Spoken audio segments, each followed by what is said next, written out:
Hallelujah, hallelujah.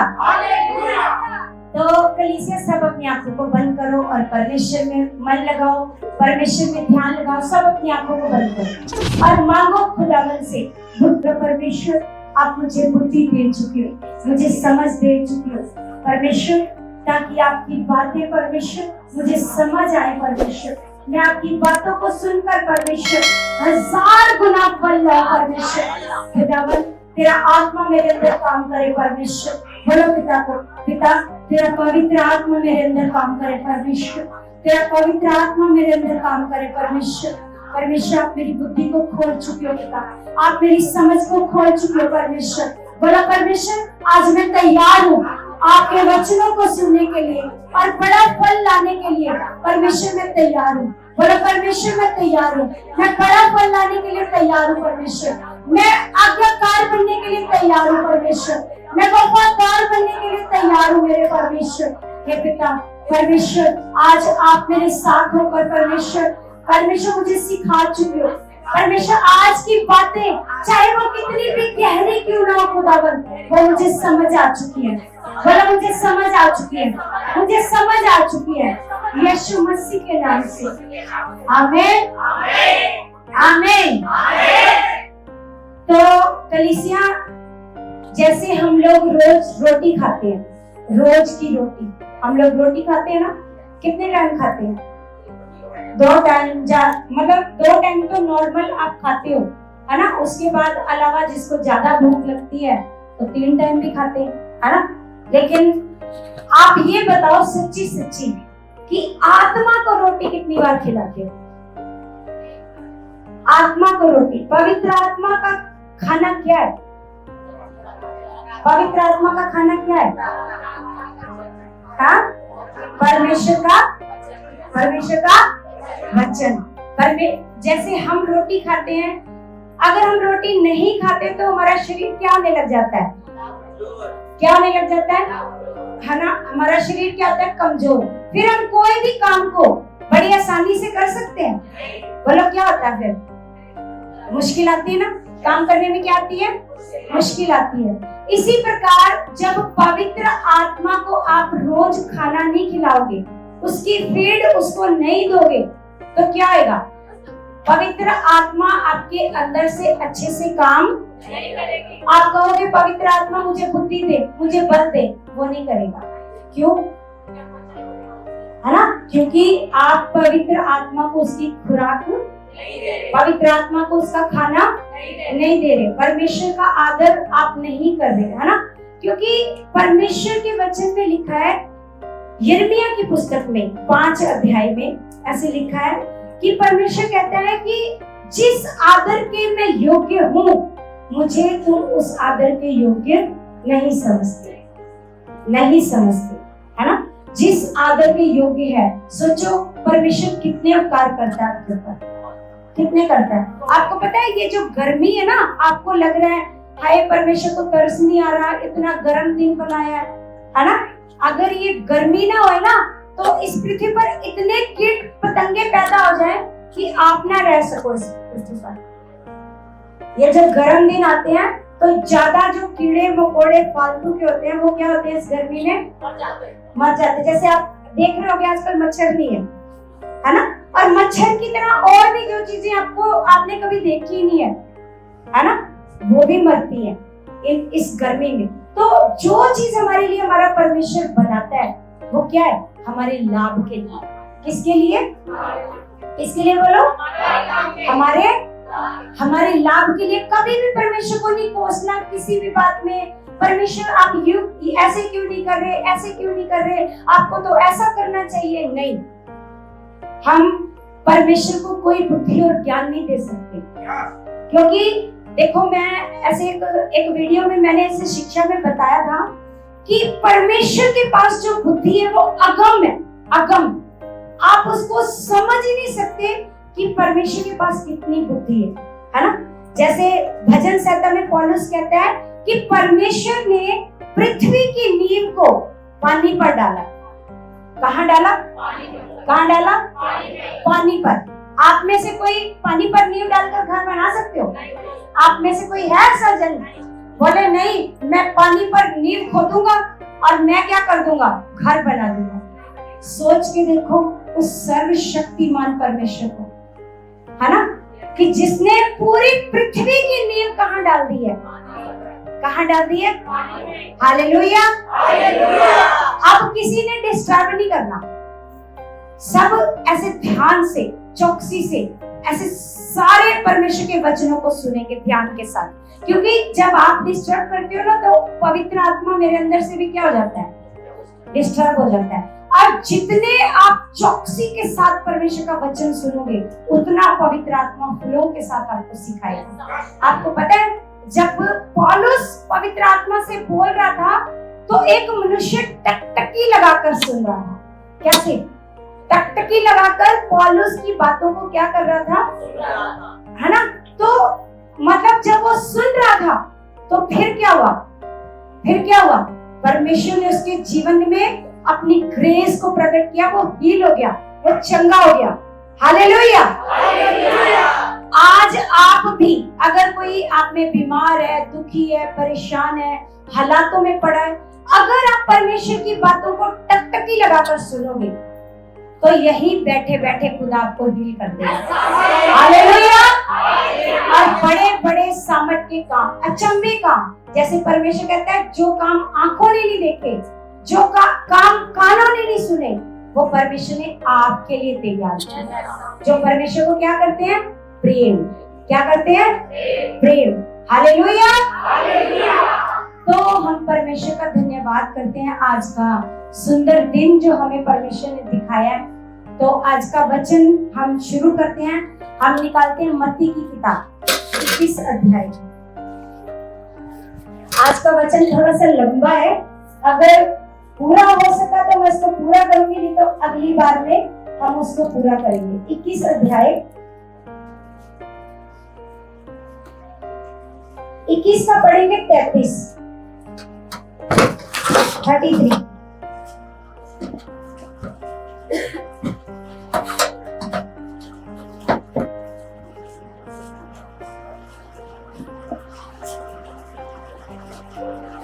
तो यहाँ पर लिखा है एक और दृष्टांत सुनो।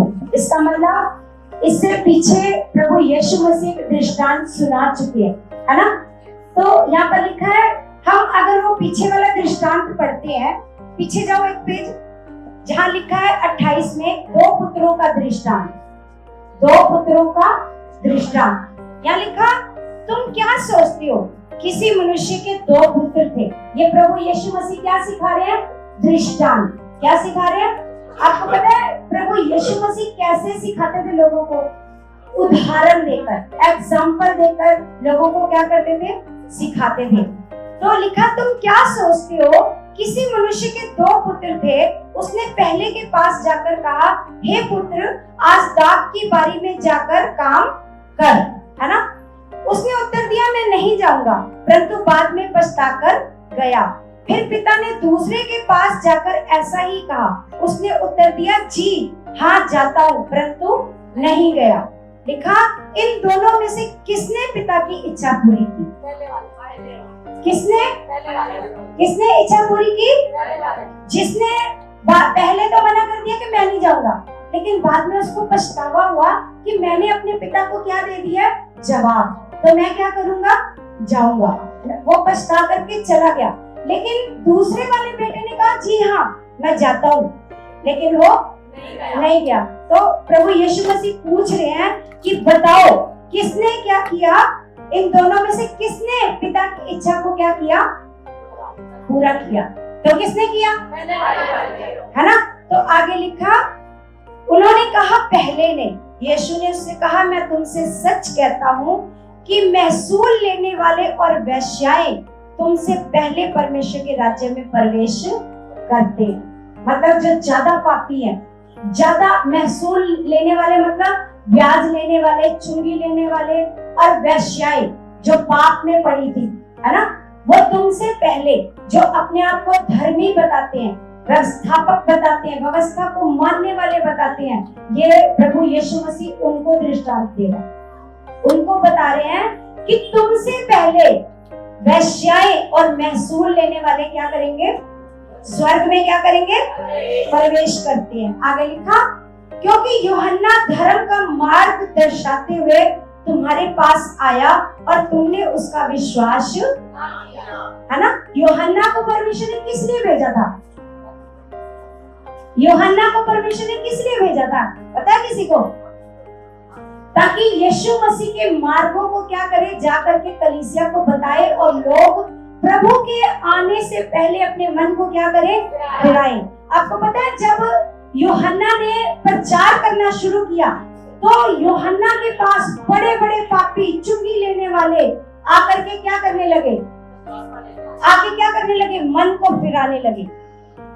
आगे लिखा, और तुमने लिखा, क्योंकि यूहन्ना धर्म का मार्ग दर्शाते हुए तुम्हारे पास आया और तुमने उसका विश्वास ना किया, पर महसूल लेने वालों और वेश्याओं ने उसका विश्वास किया।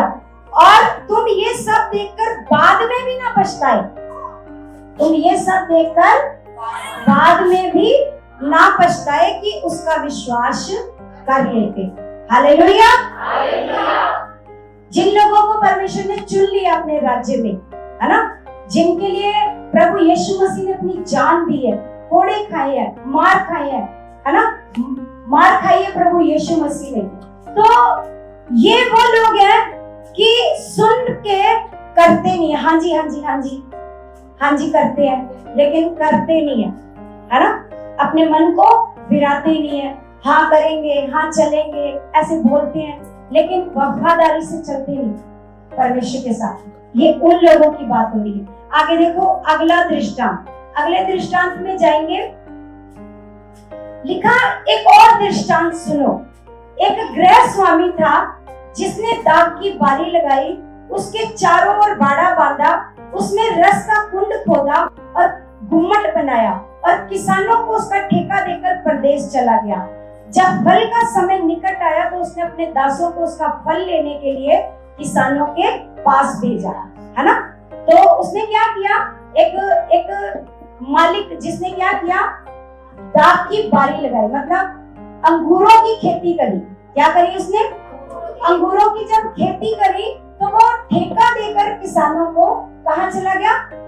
परदेश चला गया। और लिखा, जब फल का समय आया तो उसने अपने दासों को फल लेने के लिए भेजा। आपको पता है ठेके कई तरीके के होते हैं, कई तरीके के ठेके लेते हैं, है ना। बाइबल में मैंने ऐसे जब पढ़ा तो मैंने देखा कि वहां पर लिखा है कि ठेके कई तरीके के होते थे, जिसमें आधा वो फल लेता था, आधी फसल लेता था।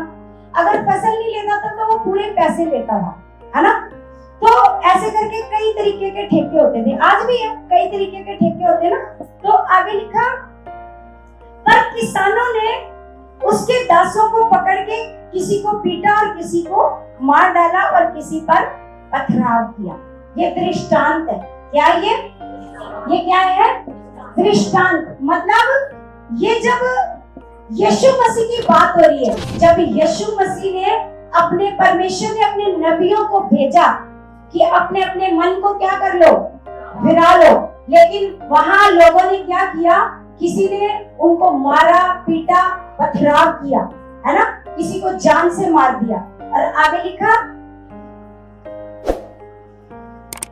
फिर उसने पहलों से अधिक और दासों को भेजा, उन्होंने उनसे भी वैसा ही किया। फिर क्या किया उसने? मालिक ने क्या किया? और ज्यादा दासों को भेजा और उन्होंने क्या किया? उनके साथ भी क्या किया? वैसा ही किया। आगे लिखा, अंत में उसने अपने पुत्र को उनके पास ये सोचकर भेजा कि वे मेरे पुत्र का आदर करेंगे। उसने क्या सोचा कि अब मैं अपने बेटे को भेजता हूँ। पहले तो दास थे, पहले तो नौकर थे, लेकिन अब मैं किसको भेजता हूँ? अपने बेटे को। कम से कम वो इसका क्या करेंगे? जैसे ये दृष्टांत है कि जब परमेश्वर ने पहले नबियों को भेजा, भविष्यद्वक्ताओं को भेजा, लेकिन उन्होंने भविष्यद्वक्ताओं की बातों को बल्कि क्या किया? उनको मार दिया। उनको क्या कर दिया? उनकी बातों को नहीं सुना, मन नहीं फिराया, उनको क्या कर दिया? मार दिया। फिर परमेश्वर ने अपने पुत्र को भेजा कि सोचा कि अब वो इसका क्या करेंगे? क्या करेंगे? आदर करेंगे। लिखा, परंतु किसानों ने पुत्र को देखकर आपस में कहा, ये तो वारिस है, आओ हम इसे मार डालें और इसकी मिरास ले ले। क्या करें? इसकी मिरास को, इसको मार डालें, है ना? क्या हुआ यीशु मसीह के साथ? यही तो हुआ जो दृष्टांत में प्रभु यीशु मसीह बता रहे हैं। और आगे लिखा, अंत में उन्होंने उसे पकड़ा और दाख की बारी से बाहर निकालकर मार डाला। इसलिए जब दाख की बारी का स्वामी आएगा तो उन किसानों के साथ क्या करेगा? आप बताओ। जब प्रभु यीशु मसीह हिसाब करने आएगा, जब परमेश्वर न्याय करने आएगा, तो सोच के देखो इन किसानों के साथ क्या करेगा? जिन किसानों ने क्या किया? भविष्यद्वक्ताओं को मार दिया, है ना? दासों को मार दिया, उसके पुत्र को मार दिया। सोच के देखो जब परमेश्वर खुद न्याय करने के लिए आएगा तो इन लोगों के साथ, जिन लोगों ने ऐसा व्यवहार किया, उनके साथ क्या करेगा? है ना? आगे लिखा, और आगे लिखा, उन्होंने उससे कहा, वह उन बुरे लोगों की बुरी रीति से नष्ट करेगा। उन बुरे लोगों को क्या करेगा? बुरी रीति से। उन बुरे लोगों को जो परमेश्वर की बात सुनना नहीं चाहते, जो परमेश्वर की बात मानना नहीं चाहते, हाँ जी करते हैं, लेकिन परमेश्वर की बात को मानना नहीं चाहते। सोच के देखो, परमेश्वर कहता है इन बुरे लोगों को वो किस बुरी रीति से क्या करेगा? नष्ट करेगा, है ना? आगे लिखा, और दाख की बारी का ठेका दूसरे किसानों को दे देगा। आगे लिखा, हाँ, जो समय पर उसे फल दिया करेंगे। यीशु ने उनसे कहा, क्या तुमने कभी पवित्र शास्त्र में ये नहीं पढ़ा कि जिस पत्थर को राजमिस्त्रियों ने निकम्मा ठहराया था, वही कोने के सिरे का पत्थर हो गया। यह प्रभु की ओर से हुआ और हमारी दृष्टि में अद्भुत है। आपको पता है, आपको सबको पता है कि सबसे पहले परमेश्वर हम अन्य जाति लोगों के लिए नहीं था। किनके लिए था? किनके लिए था? ये जो दाख की बारी का ठेका दूसरे किसानों को दे देगा, इसका मतलब है जब वो आया यहूदियों के लिए था, वो यहूदियों का परमेश्वर था। जब उन्होंने उसे ग्रहण नहीं किया, है ना, उसके पुत्र को भी मरवा डाला, तो फिर क्या करेगा? फिर क्या करेगा गृह स्वामी, मालिक क्या करेगा? ठेका किसको दे देगा? दूसरे लोगों को। जैसे आज हमें मिल गया वो ठेका। क्या? जब उन्होंने वफादारी नहीं करी तो आज वो ठेका किनको मिल गया? क्योंकि आपको पता है, मत्ती की किताब में एक सुराफिनी औरत थी जो यीशु मसीह को कहती है कि प्रभु, मेरी लड़की में दुष्ट आत्मा है और वो मरने पर है, और चल मेरी लड़की में से क्या कर दे? दुष्ट आत्मा निकाल दे। लेकिन प्रभु यीशु मसीह ने उसको जवाब दिया कि मैं अपने लड़कों की रोटी कुत्तों को नहीं देता। सोचो कितना कठोर जवाब था। मतलब ये ब्लेसिंग, ये चंगाई, ये हमारे लिए नहीं थी। ये हमारे लिए, ये किनके लिए थी? ये केवल यहूदियों के लिए थी। लेकिन जब यहूदियों ने खुदा को नहीं अपनाया, है ना, वफादारी उसके साथ नहीं करी, उसका बेटा भी, उसने अपना बेटा भी भेजा, उसकी भी बातों को नहीं माना, उस बेटे को भी क्या कर डाला? मरवा डाला। तो फिर क्या किया मालिक ने? क्या किया? उसका ठेका किसको दे दिया? आज हम अन्य जाति लोग उसके मालिक बन गए। Hallelujah, hallelujah, hallelujah. लेकिन जब अन्य जाति भी वफादारी नहीं करेंगे, अगर वो यहूदियों से छीन सकता है, सोचो, अगर वो यहूदियों से छीन सकता है तो क्या हमसे नहीं छीन सकता? हमसे वो अनुग्रह, हमसे वो ब्लेसिंग नहीं छीन सकता? लेकिन अब हमें क्या करना है? जब परमेश्वर ने हमें इस योग्य बनाया है तो हमें इस योग्य बने रहना है, वफादार बनो। सबसे पहले परमेश्वर को आदर देना सीखो। परमेश्वर कहता है जिस आदर के मैं योग्य हूँ, आप मेरा आदर नहीं करते, आप मेरा आदर। हमें परमेश्वर ने कहा 6 दिन अपना कामकाज करो, लेकिन 7वें दिन क्या करो? लेकिन 7वां दिन भी इंसान वफादारी से नहीं देता, परमेश्वर को वफादारी से नहीं देता। अगर यहाँ आ भी जाते हैं बड़ी मुश्किल से, यहाँ उनका मन नहीं लगता, कभी पानी पीने जा रहे हैं, कभी बाथरूम करने, नहीं भी आया उठ के जा रहे हैं टाइम पास करने, है ना? क्यों? वफादार नहीं, उनके अंदर परमेश्वर का प्रेम नहीं काम कर रहा। अगर जिसके अंदर प्रेम काम करेगा, आप हमें देखते हो, हम कितनी बार यहाँ से उठ के जाते हैं, कितनी बार जाते हैं बताओ? कभी जाते हैं? आपके सामने है, आपके सामने खड़े रहते हैं, आप तो बैठते हो, हम क्या करते हैं? हम क्या करते हैं? जब से वर्शिप स्टार्ट होती है, प्रार्थना स्टार्ट होती है 10 बजे से लेकर के चाहे 3 बज जाए, कितने घंटे हो जाते हैं? कितने घंटे होते हैं? तो आप तो बैठते हो, आप बैठकर भी अच्छे से बैठ नहीं पाते। हम क्या करते हैं? हम, आपने देखा है ना, जब से संगति शुरू हुई है, हम क्या है ना? आप बैठते हो, लेकिन मैं 2:30-3 बजे तक खड़ी रहूंगी, है ना? मैं प्रीचिंग करूंगी, फिर मैं लेहन प्रार्थना भी करूंगी, मैं खड़ी रहूंगी। क्यों? मेरे अंदर क्या काम कर रहा है? परमेश्वर का आत्मा काम कर रहा है। मैं अपने खुदा को बहुत प्रेम करती हूँ, मैं उसके लिए सब कुछ कर सकती हूँ। मेरा खुदा अगर मेरे को कहेगा ना, आज मुझे तेरी जान की भी जरूरत है, तो मैं मांगती हूँ परमेश्वर से, परमेश्वर मैं कभी ना डरूं, मैं बोलूं यस परमेश्वर, जान भी तो आपकी है। ये जान किसने दी है? किसने दी है? हालेलुया, हालेलुया, प्रभु का धन्यवाद यीशु मसीह के नाम से, हालेलुया। सब देखो, यहाँ पर हम लोग बैठे हैं, तो आप लकी हो कि यहूदियों ने जिसको ग्रहण किया, आज जब हमने ग्रहण किया, तो हमें परमेश्वर ने वहां पर वो स्थान हमें दिया। और आगे देखो क्या लिखा है, लिखा जिस पत्थर को राजमिस्त्रियों ने निकम्मा ठहराया था, है ना? और आपको पता है ये वचन बोला प्रभु यीशु मसीह ने, कहां से बोला पता है? किसी को बोला ये वचन कहां से बोला है? जिस पत्थर को राजमिस्त्रियों ने निकम्मा ठहराया था, वही कोने के सिरे का पत्थर हो गया। अगर आप बाइबल पढ़ो तो आपको पता चले कि ये वचन कहाँ लिखा है, किसी को भी नहीं पता, है ना? अगर आप सच्ची में बाइबल पढ़ो तो आपको पता चलेगा कि ये वचन कहाँ लिखा है। देखो, आप में से एक भी बंदा ऐसा नहीं है जिसको पता हो। भजन संहिता 118 अध्याय में लिखा है, भजन संहिता 118 अध्याय में लिखा है कि जिस पत्थर को राजमिस्त्रियों ने क्या समझा?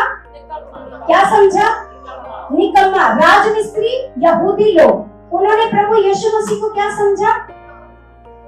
बोल तो दो, नहीं पता तो कम से कम बोल तो दो। अब तो बोल दिया, क्या ठहराया? निकम्मा। लिखा वही कोने के सिरे का क्या हो गया? आपको पता है जब मिस्त्री कोना बनाते हैं तो सबसे बढ़िया ईंट कोने पर लगाते हैं, क्योंकि कोना अच्छा निकलना चाहिए। क्या निकलना चाहिए? कोना बढ़िया निकलना चाहिए। Hallelujah, hallelujah. आगे लिखा 43 में, इसलिए मैं तुमसे कहता हूँ कि परमेश्वर का राज्य तुमसे क्या कर लिया जाएगा? ले लिया जाएगा, और ऐसी जाति जो उसका फल लाए दिया जाएगा। किसको दिया जाएगा?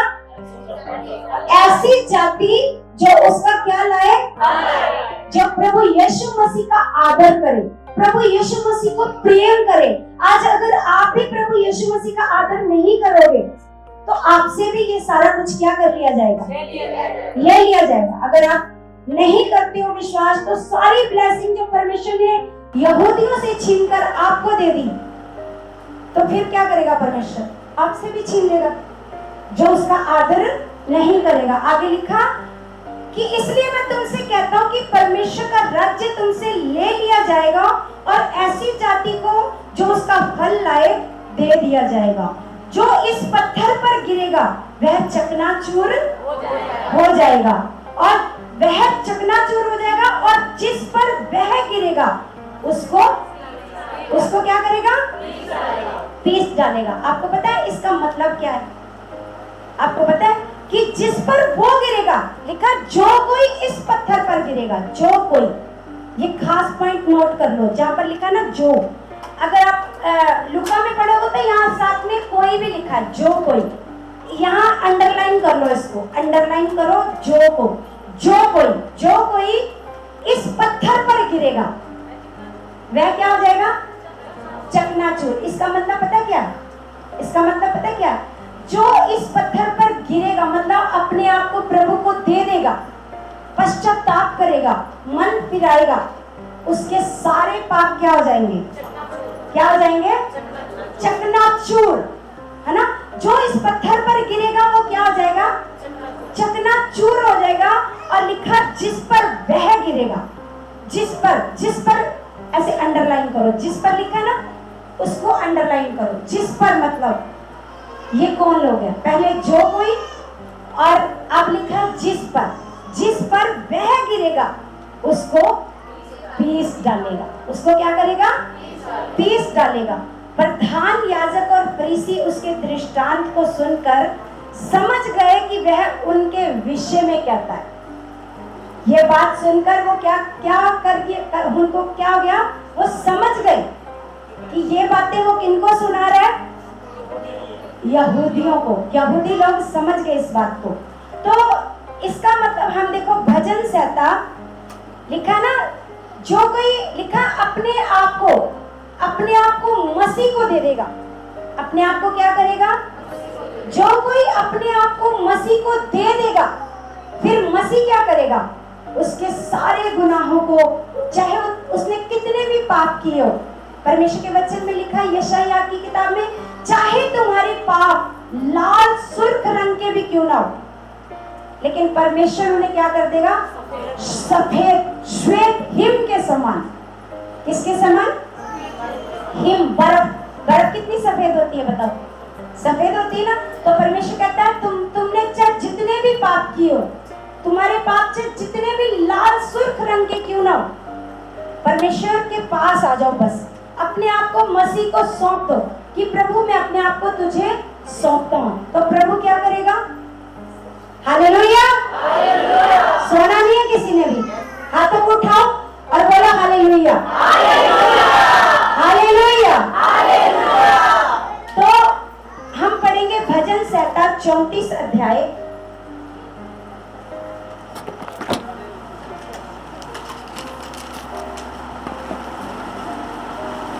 ये जो अभी प्रभु यीशु मसीह ने कहा कि जो कोई उस पर गिरेगा, मतलब दुखी मन वाला, जैसे प्रभु ने कहा ना कि बोझ से दबे हुए लोगों, आप में से अभी भी कौन है जो अभी भी जिसको लगता है परेशानियां बहुत है, दुख बहुत है, ऐसे लगता है जिंदगी में बस बोझ है? कौन है ऐसा जन?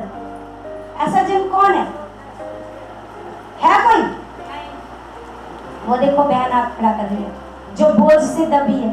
ईमानदारी से बोलो, जिनको अभी भी लगता है कि मुझे अपनी जिंदगी बोझ के जैसी लगती है, बहुत परेशानियां हैं, बहुत हालात है ना, दुख खत्म नहीं हो रहे हैं, ईमानदारी से, है ना, ईमानदारी से अपने हाथों को खड़ा करो। तो यहाँ पर लिखा है कि परमेश्वर क्या करता है? जो परमेश्वर को कहता है दुखी मन वाला परमेश्वर के पास आता है। परमेश्वर कहता है हे बोझ से दबे हुए लोगों, तुम मेरे पास, मैं तुम्हें क्या दूंगा? क्या दूंगा? आराम दूंगा। कोई बोलता है आपको? किसी ने बोला आज तक आपको? जिनकी आज तक आपने भक्तियां करी, उन्होंने कभी आपको बोला है कि मेरे पास आओ, मैं तुम्हें क्या दूंगा? लेकिन अगर प्रभु ने कहा है तो प्रभु झूठा नहीं है, वो झूठ नहीं बोलता। Hallelujah, hallelujah. प्रभु यीशु मसीह ने झूठ नहीं बोला कि मैं तुम्हें क्या दूंगा? आराम दूंगा। सच्चे मन से क्या करना है? अपने प्रभु के पास आना है ना। चाहे आप कितने दुखी हो, आपका मन टूटा हुआ है, आपको लगता है मुझे कोई रास्ता नजर नहीं आता, लेकिन आपने क्या करना है? अपने आप को प्रभु यीशु मसीह को, हालेलुया, हालेलुया, धन्यवाद परमेश्वर का। ये जो मतलब सुनते नहीं है ना लोग, डिस्टर्ब करते हैं, आगे से ध्यान रखना, इन लोगों को पीछे बैठाना। ये ना स्पिरिट को क्या करते हैं? डिस्टर्ब करते हैं ऐसे लोग कि उसको देख, पता नहीं किसको देख रहे हैं, समझ नहीं आती। आप परमेश्वर के वचन को सुनो। जब आपको खुदावंद ले ही आया अपनी दया से परमेश्वर की हजूरी में, है ना, आपको बैठा दिया अपनी संगति में, परमेश्वर कहता है परमेश्वर सच्चा है, वो दयावान है। आपको इतनी भीड़ में से, इतनी भीड़ है पढ़े लिखों की, बड़ी भीड़ में से आपको निकाल कर लाया। आप अपने आप को खुशकिस्मत समझो, लेकिन कोई उसको देख रहा, कोई उसको देख रहा, उसको पता ही नहीं है कि वचन को कैसे सुनना है ना। तभी प्रभु यीशु मसीह ने कहा था कि ये कीमती मोती है, इनको कुत्तों के आगे मत डालो जिनको कदर नहीं है, जिनको वचनों की कदर नहीं है ना, जिनको देखो कुत्तों, अब कीमती मोती है, करोड़ों का मोती है, अगर हमने कुत्ते के आगे डाल दिया तो उसको उसकी कीमत का क्या पता, किसको पता होगा? जिसको सच में पता होगा कि ये वचन करता क्या है, हमारे जीवन को क्या कर देता है, ये क्या करता है, हमारे जीवन को बदल देता है, हमारे जीवन को, है ना। तो जब देखो परमेश्वर का वचन जब हम, जैसे हम किसी को दे रहे हैं, तो क्योंकि वचन कहता है कि बोलने वाले मैं नहीं हूं, मैं तो खुद कहती हूँ मैं मूर्ख थी, मेरे को जब खुदा ने चुना था मैं बड़ी मूर्ख थी, मेरे को कुछ नहीं पता था, लेकिन आज मेरे परमेश्वर ने मेरे को बुद्धिमान पता क्यों बनाया? क्योंकि मैंने एक एक वचन बड़े ध्यान से सुना, मैंने ऐसे परमेश्वर के वचनों का निरादर नहीं किया। आज मुझे खुदा ने इसलिए बुद्धिमान बनाया, है ना, मूर्ख नहीं रहने दिया। मैं मूर्ख थी, क्योंकि मूर्ख ही होते ना इंसान, छोटी छोटी बातों पर गुस्सा करना, लड़ाई करना, उससे लड़, तो ये कौन लोग करते हैं? समझदार तो नहीं करते, कौन करते हैं? मूर्ख लोग करते हैं। तो हम मूर्ख थे, लेकिन आज खुदा ने क्या कर दिया, हमें क्या कर दिया, बुद्धिमान बनाया है। तो बुद्धिमान हमें कौन बनाता है? परमेश्वर का वचन बनाता है। लेकिन वचन अगर आप इसको ऐसे ऐसे ले रहे हो, पता नहीं कहाँ किधर ध्यान है, उसको देख रहे हो, उसकी देख कर हंस रहे हो, तो फिर वो वचन आपके जीवन में काम नहीं करेंगे। ये कीमती मोती है। क्या है ये? कीमती मोती है। इसकी कीमत वही जान सकता है जिसको इनकी कीमत का पता है। हालेलुया। 34 का 18 पढ़ेंगे।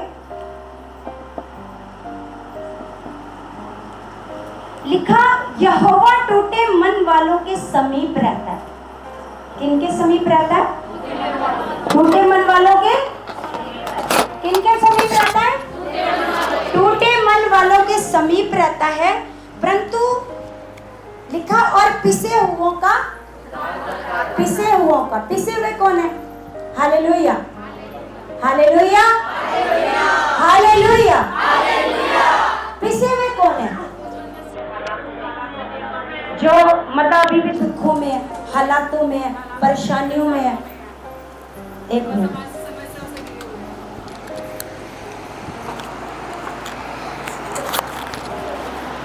Hallelujah, hallelujah. तो आगे एक वचन और पढ़ते हैं, 51 का 17।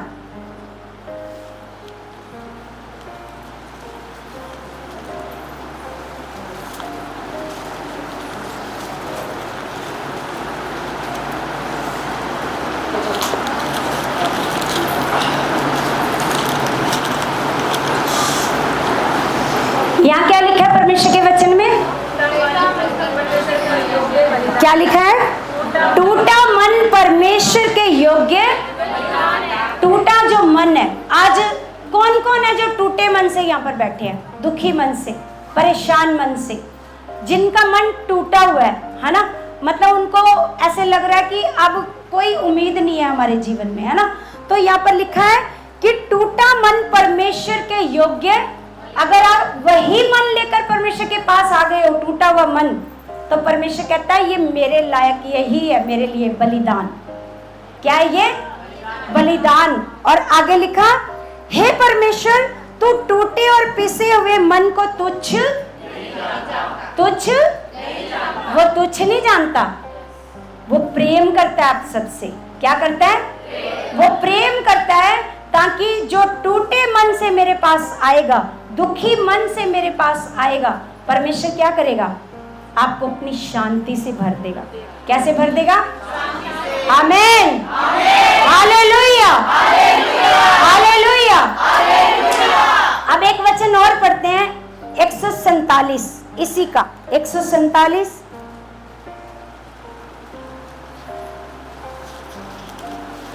और उसका पढ़ेंगे 3।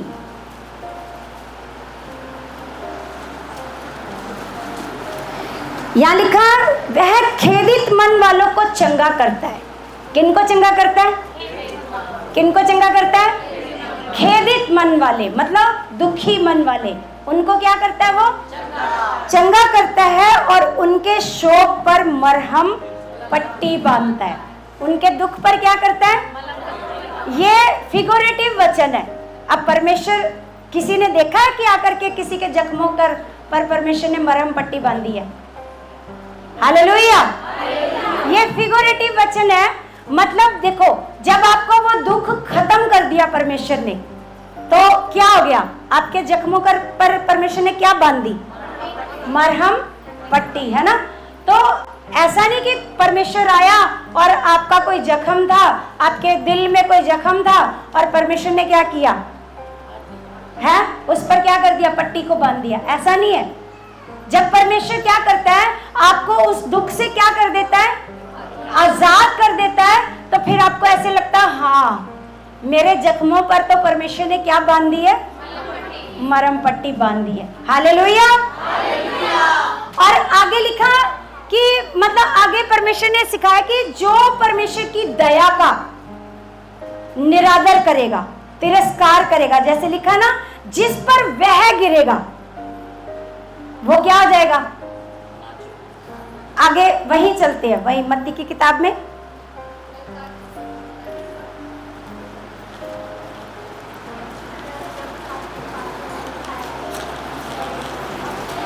लिखा, जिस पर वह गिरेगा उसको क्या करेगा? वो पीस डालेगा। क्या करेगा? तो जो उसकी दया को समझेगा नहीं, आज अगर हम आज परमेश्वर की दया को नहीं समझेंगे, परमेश्वर ने आप पर दया की है, आपको जगत की भीड़ में से निकाल लाया है, आपको किसी ने सुसमाचार दे दिया है, तो ये क्या है? परमेश्वर की। क्या है ये? परमेश्वर की। लेकिन कईयों को कई इस दया का क्या करते हैं? तिरस्कार, आदर नहीं करते। इस दया का क्या नहीं करते? आदर नहीं करते। तो वह क्या हो जाएंगे? वो इंसान पूरी तरह से क्या हो जाएंगे? नाश। पूरी तरह से क्या हो जाएंगे? वो पूरी तरह से नाश हो जाएंगे, जो आज भी परमेश्वर की दया का तिरस्कार करेंगे, निरादर करेंगे, परमेश्वर का आदर नहीं करेंगे।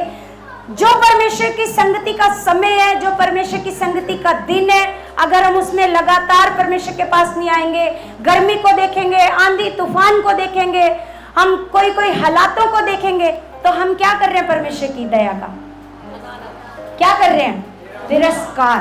तो जो लगातार परमेश्वर की दया का तिरस्कार करता रहेगा, एक दिन क्या हो जाएगा? उसका नाश। फिर उस पर दया नहीं होगी। आगे लिखा, देखो, इसको यूनानी भाषा में लिखा है लिकमाओ। लिकमाओ, लिकमाओ का मतलब है कि पूरी तरह से तितर बितर, मतलब छितर जाना। जैसे जब गेहूं में से भूसी उड़ती है ना, जैसे वो कैसी होती है? कैसे उड़ती है? छितर ऐसे हो जाती है ना, छितर जाती है। जैसे हम एक वचन पढ़ते हैं लूका की किताब में, इसका उदाहरण दिया परमेश्वर ने। लूका की किताब 21 का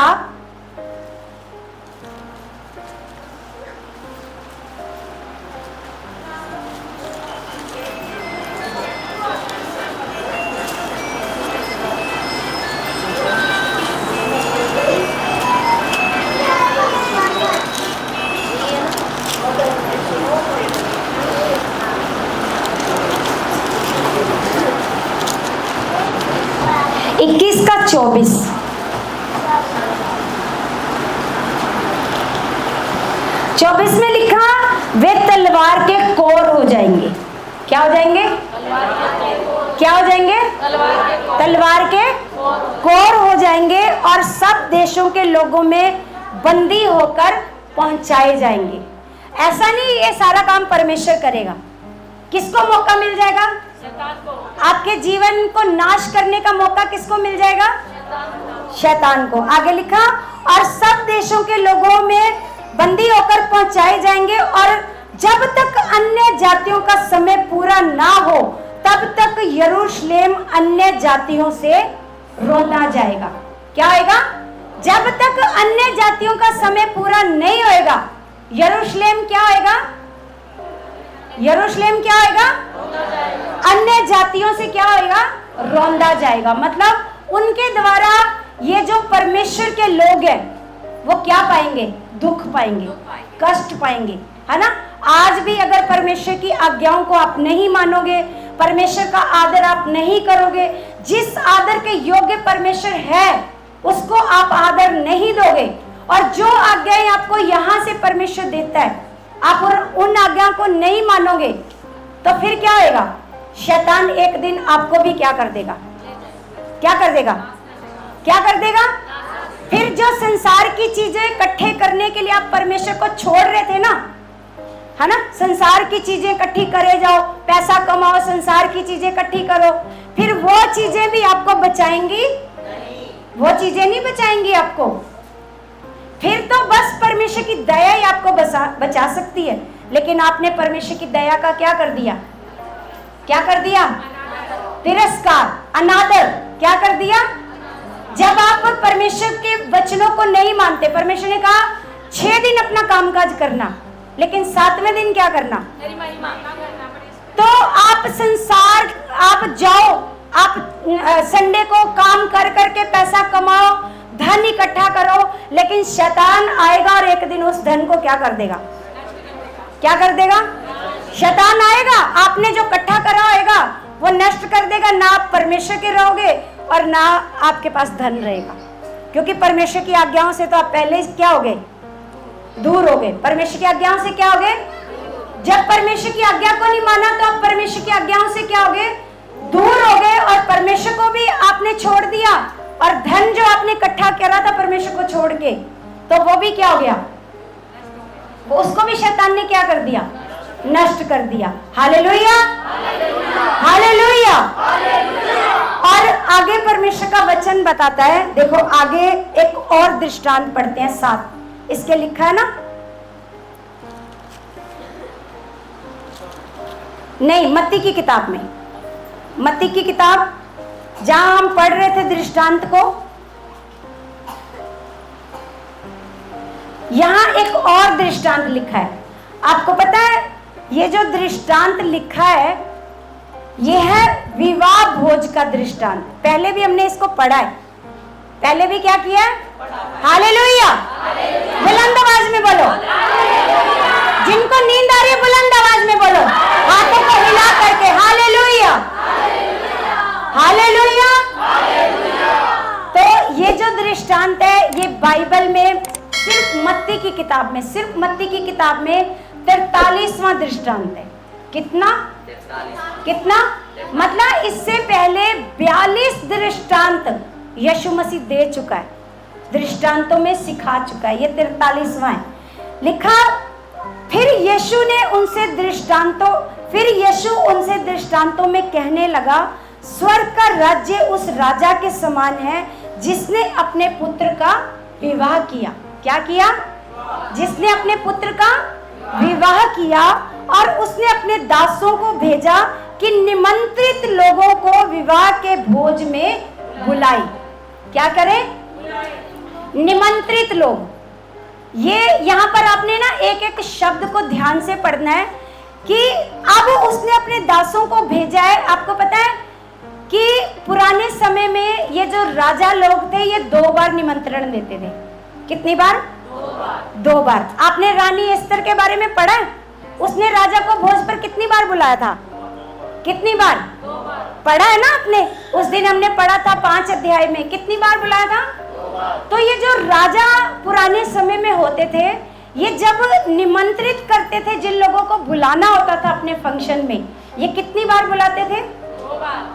तो यहाँ पर लिखा है निमंत्रित लोगों को। इसका मतलब पहले भी उनके पास निमंत्रण पहुंच चुका था, निमंत्रण उनके पास पहले भी पहुंच चुका था। जब पहले पहुंच चुका था इसलिए लिखा है कि निमंत्रित लोगों को उसके दासों ने क्या किया? विवाह के भोज में बुलाने के लिए वो गए। आगे लिखा, परंतु उन्होंने आना ना चाहा। उन्होंने आना ना चाहा। फिर उसने और दासों को यह कहकर भेजा, निमंत्रित लोगों से कहो, देखो मैं भोज तैयार कर चुका हूं। हालेलुया। जो सो रहे हैं ना, जो सो रहे हैं, अभी अपने आप को चौकस कर लो, नहीं तो दुष्ट ऐसा पीसेगा, फिर आप बड़ा पछताओगे, बहुत पछताओगे। क्योंकि ये वचन है जो आपको बचा सकते हैं, आपके जीवन को नर्क जाने से क्या कर सकते हैं। ये गर्मी बर्दाश्त कर लो, ये वाली आग बर्दाश्त कर लो, वहां की आग नहीं आपसे बर्दाश्त होएगी। जो आप बिना परमेश्वर के वचनों के अगर आप इस पृथ्वी से चले गए, बिना उसके ज्ञान से आप इस पृथ्वी से चले गए, तो जिस आग में आपको जलना पड़ेगा ना, आप सोच भी नहीं सकते वो कैसी आग है। यीशु मसीह ने कहा है, ऐसी आग है जो कभी बुझेगी नहीं, कभी बुझेगी नहीं। तो अपने आप को उस आग से बचाना चाहते हो? हैं? कौन कौन बचाना चाहता है? तो ये वाली आग बर्दाश्त कर लो, ये वाली गर्मी बर्दाश्त कर लो, कोई बात नहीं, लेकिन कम से कम स्वर्ग तो जा पाएंगे। प्रभु यीशु मसीह ने कहा कि अगर तेरा पैर क्या करवाता है? पाप करवाता है, मतलब पाप के रास्ते में तू जाता है, गलत रास्ते पर जाता है, तो टुंडा हो जा, तो टुंडा होकर स्वर्ग में प्रवेश कर जा, ऐसे लिखा है ना। अगर तेरी आंख तेरे से पाप करवाती है, तो लिखा है काना हो जा, लेकिन स्वर्ग में क्या कर? आज यहाँ पर बर्दाश्त कर ले, मैं काना कोई बात नहीं बर्दाश्त कर लूंगा, है ना, लेकिन कहाँ जाना चाहता हूँ? स्वर्ग। कहाँ जाना चाहता हूँ? स्वर्ग जाना चाहता हूँ। अगर लिखा है तेरा हाथ तुझसे पाप करवाता है, तो उस हाथ को काट डाल, है ना, टुंडा हो जा, लेकिन स्वर्ग राज में क्या कर ले? लेकिन अगर आप स्वर्ग राज में प्रवेश नहीं कर पाए, तो फिर शैतान आपका बड़ा बुरा हाल करेगा कलीसिया, बहुत। इसलिए ना बर्दाश्त कर लो हर गर्मी को, हर बर्दाश्त, हर मौसम को। खुद भी स्ट्रांग बनो, अपने बच्चों को भी क्या बनाओ? बोलो कुछ नहीं है, कुछ नहीं है ये, ना गर्मी ना सर्दी, ये हमारे लिए ये कुछ नहीं। अपने बच्चों को भी स्ट्रांग करो। ऐसे पंजाबी में बोलते हैं सोल, ऐसे हिंदी में क्या बोलते हैं? नहीं, उसको क्या बोलते हैं जो बड़े वो होते हैं, नाजुक से, नाजुक बोलते हैं ना। नाजुक मत बनो, और नाजुक ना अपने बच्चों को बनने दो। आने वाला समय और भी खतरनाक होएगा। अगर वो इस समय में नहीं प्रभु के साथ चल पा रहे ना, आने वाला समय तो और खतरनाक आने वाला है। प्रभु के लोगों के लिए मुश्किलें बढ़ेंगी, है ना, क्योंकि आराधना करनी मुश्किल हो जाएगी, बाइबल पढ़नी मुश्किल हो जाएगी, वचन सुनने मुश्किल हो जाएंगे, वचन आसानी से नहीं मिलेंगे आपको। हालेलुया। लेकिन अगर अभी आपको मिल रहे हैं तो उसकी कदर करो। क्या करो? उसका आदर करो, उस सच्चे परमेश्वर का, जो उसने आप पर क्या करी है, उसने आपको सही समय पर रखा हुआ है। अब ज्यादा हालात भी नहीं है, ज्यादा मुसीबतें भी नहीं, आप आराम से आ सकते हो, संगति में आ सकते हो ना। ऐसा तो नहीं है कि आपके ऊपर तलवार रखी गई है ऐसा? ऐसा नहीं है ना, आप आ सकते हो। लेकिन आने वाला समय ऐसा होएगा कि आपके सिर पर तलवार रखी जाएगी। फिर देखेंगे कि आप आते हो, संगति में नहीं आते, लेकिन अगर आज आप वफादार होगे तो कल आप वफादार बने रहोगे। हालेलुया। तो यहाँ पर लिखा आगे दृष्टांत में कि फिर राजा ने दोबारा भेजा अपने दासों को। क्या किया? दोबारा अपने दासों को भेजा कि मैं तो भोज तैयार कर चुका हूं, मेरा तो खाना बन चुका है ना। लिखा मैं भोज तैयार कर चुका हूं, मेरे बैल और पले हुए पशु मारे गए हैं। क्या बोला उसने? क्या बोला राजा ने? कि मेरे जो बैल, मैंने पाले हुए पशु थे, वो क्या हो चुके हैं, क्योंकि सब कुछ उसने मार मार के क्या बना दिया है? भोज बना दिया। आगे लिखा और सब कुछ तैयार है, विवाह के भोज में आओ। फिर से दोबारा बुलाया, विवाह के भोज में आओ। लिखा परंतु वे उपेक्षा करके चल दिए। उपेक्षा करके कोई अपने खेत को, कोई अपने व्यापार को, कहां चले गए? परमेश्वर बुला रहा है। परमेश्वर क्या कर रहा है? बुला रहा है कि आओ, लेकिन वो क्या करते हैं? निरादर करके कहां चले जाते हैं? कोई अपने कामकाज को और कोई अपने खेत को। आगे लिखा अन्य लोगों ने जो बच रहे थे उसके दासों को पकड़कर उनका अनादर किया और मार डाला। देखो, राजा ने उनको बुलाने के लिए भेजा है, लेकिन इन लोगों ने क्या किया कि उनके दासों को पकड़कर क्या कर दिया? मार डाला। अब जैसे परमेश्वर ने अपने नबियों को किस लिए भेजा था? आपके जीवन को बचाने के लिए। किसके लिए? आपके जीवन को बचाने के लिए। लेकिन क्या किया लोगों ने? लोगों ने क्या किया? उन्हीं नबियों को, उन्हीं भविष्यद्वक्ताओं को क्या कर दिया? मार डाला। आगे लिखा, तब राजा को क्रोध आया। राजा को क्या आया? क्रोध आया और उसने अपनी सेना भेजकर उन हत्यारों का नाश किया। क्या किया? नाश किया और उनके नगर को फूंक दिया। क्या कर दिया? फूंक दिया। और आगे लिखा, तब उसने अपने दासों से कहा, विवाह का भोज तो तैयार है। विवाह का भोज तो क्या है? तैयार है, परंतु निमंत्रित लोग योग्य नहीं ठहरे। जिनको मैंने बुलाया था ये लोग योग्य।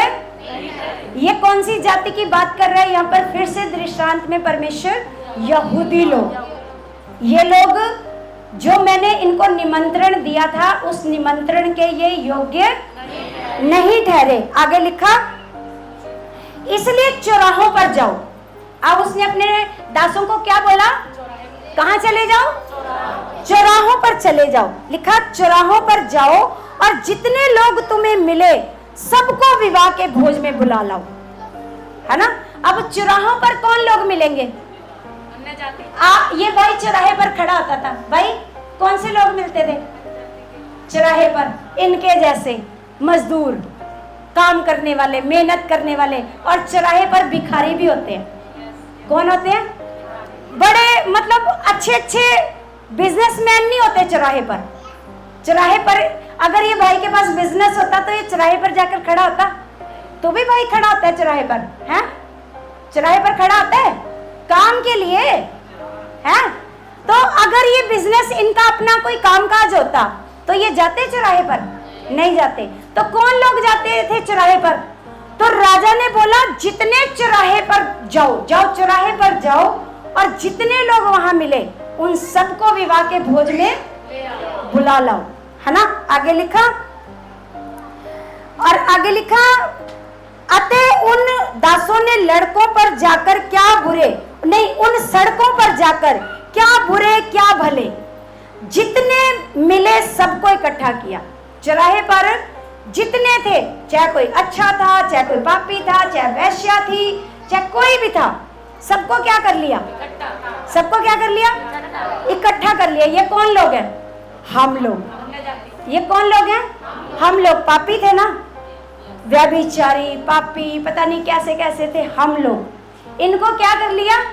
इकट्ठा कर लिया। और आगे लिखा, और विवाह का घर अतिथियों से, विवाह का घर अतिथियों से भर गया। जब राजा अतिथियों को देखने भीतर आया तो उसने वहां एक मनुष्य देखा। आपको पता है इससे पहले उसने क्या किया था? यहाँ नहीं अच्छे से लिखा, लेकिन लूका में लिखा है कि उसने सारे जिनको बुलाया था उसने क्या किया? उन सबको वस्त्र दिए। क्या दिए? क्या दिए? वस्त्र। अब जब राजा वस्त्र देगा तो कैसे वस्त्र देगा? कैसे देगा? है ना? कि ठीक है तुम लोग ऐसे थे, तुम गरीब थे, कोई बात नहीं, लेकिन मैं तुम्हें क्या देता हूं? ऐसे कीमती क्या देता हूं? वस्त्र। तुम इन वस्त्रों को पहनकर क्या हो? विवाह के भोज में आ जाओ। है ना? और आगे लिखा, जब ऐसे राजा ने देखा, अतिथियों को देखने भीतर आया, तो लिखा है कि वहां एक मनुष्य को देखा जो विवाह का वस्त्र पहने हुए नहीं था। अब देखो, जब उसको वस्त्र मिला था पहनने को तो उसको पहनना चाहिए था ना। हालेलुया। बोलो पहनना चाहिए था। राजा पता है किसको अपना वस्त्र देता था? जिसका वो आदर करता था, जिसका वो आदर करता था उसको वो क्या देता था? अपना वस्त्र देता था। लेकिन एक इंसान को देखा कि उसने विवाह का वस्त्र नहीं पहना, है ना? तो लिखा, हाँ, उसने उससे पूछा, हे मित्र, तू विवाह का वस्त्र पहने बिना यहाँ क्यों आ गया? क्या पूछा उससे? कि विवाह का वस्त्र पहने बिना तो यहाँ क्यों आ गया? उसका मुंह बंद हो गया, अपने आप ही बंद होना था। वो ये कह सकता था कि राजा जी मेरे पास अच्छे कपड़े नहीं थे, राजा जी मैं क्या करूं, ऐसे बोल सकता था? कोई बहाना था उसके पास? हालेलुया। तो उसका मुंह क्या हो गया? बंद हो गया। तब राजा ने सेवकों से कहा, इसके हाथ पांव बांधकर उसे बाहर अंधियारे में डाल दो, वहां रोना और दांत पीसना होगा, क्योंकि बुलाए हुए तो बहुत हैं परंतु चुने हुए, बुलाए हुए तो बहुत हैं लेकिन चुने हुए क्या हैं? Hallelujah, hallelujah. ये बुलाए हुए कौन थे? ये बुलाए हुए कौन थे? यहूदी। लेकिन चुने हुए कौन लोग हैं? हम लोग हैं। तो इसको हम पढ़ते हैं। देखो, आपको परमेश्वर का वचन पढ़ाते हैं, प्रकाशित वाक्य 19 अध्याय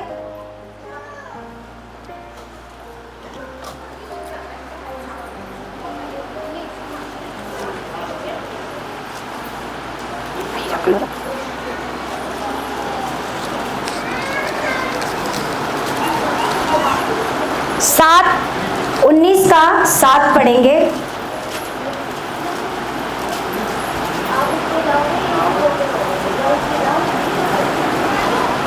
हालेलुया, हालेलुया। तो यहाँ पर लिखा है, आओ हम आनंदित और मगन हो। क्या हो? आनंदित और उसकी स्तुति करें। क्या लिखा है? उसकी स्तुति करें, क्योंकि मेमने का विवाह आ पहुंचा है। मेमने का विवाह, जब मेमने का विवाह आ पहुंचा है तो परमेश्वर क्या कह रहा है? आनंदित हो जाओ। क्या हो जाओ? और उसकी क्या करो? स्तुति करो। और लिखा, और उसकी दुल्हन ने अपने आप को तैयार कर लिया है। उसकी दुल्हन ने अपने आप को क्या कर लिया है? कर लिया है। हालेलुया। यीशु मसीह की दुल्हन ने अपने आप को तैयार कर लिया है। कौन है दुल्हन?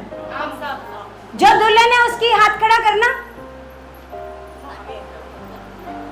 आप भी दुल्हन ही हो, क्योंकि यहाँ पर आत्मा की बात हो रही है, यहाँ पर शरीर की बात नहीं हो रही।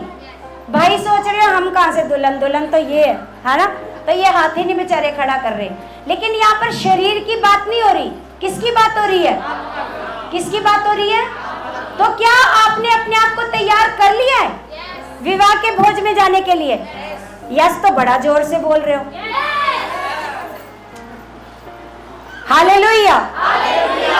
लिखा, उसको शुद्ध और चमकदार महीन मलमल पहनने का अधिकार दिया गया, क्योंकि उस महीन मलमल का अर्थ पवित्र लोगों के धर्म के काम है। उनको अधिकार दिया गया महीन मलमल पहनने का।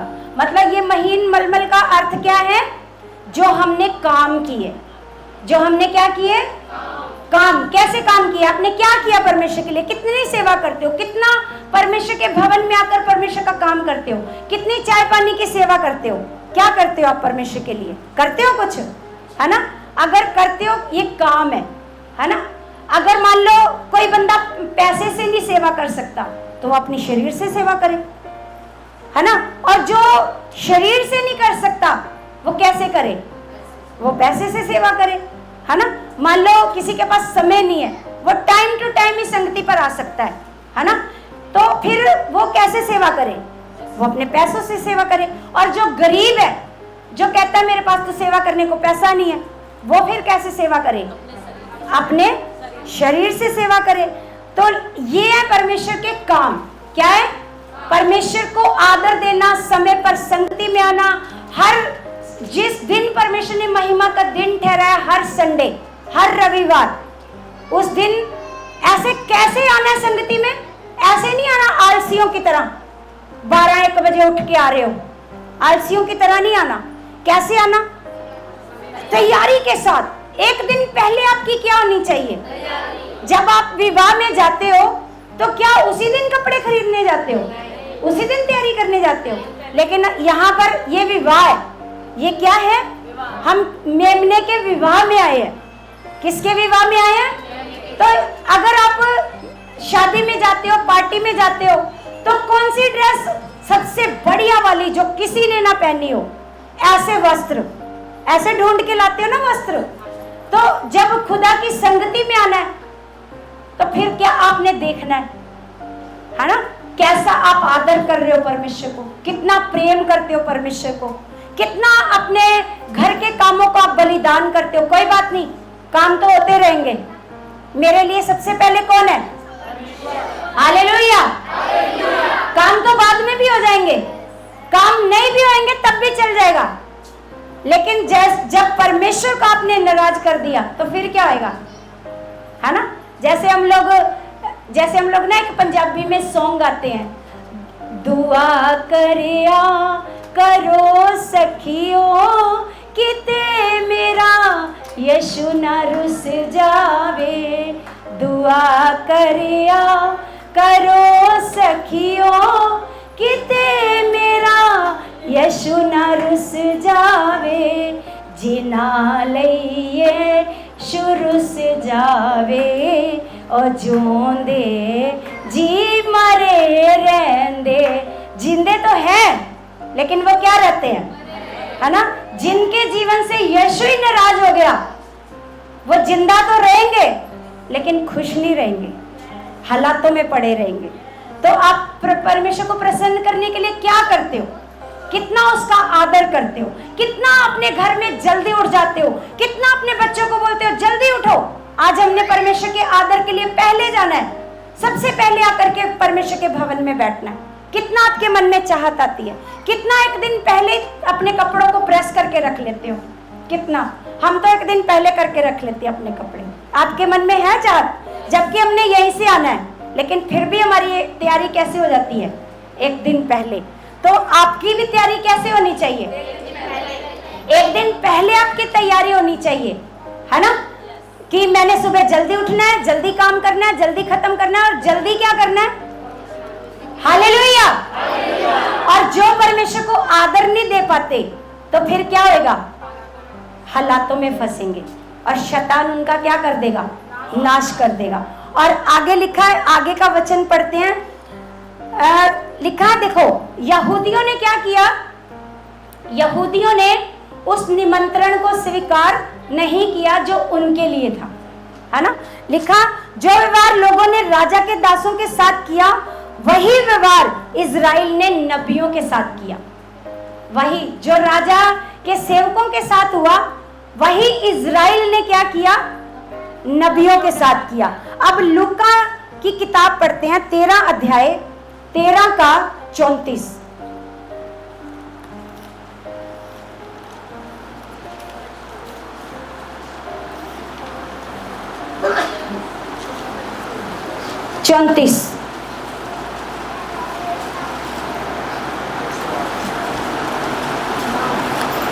एक 109 पेज।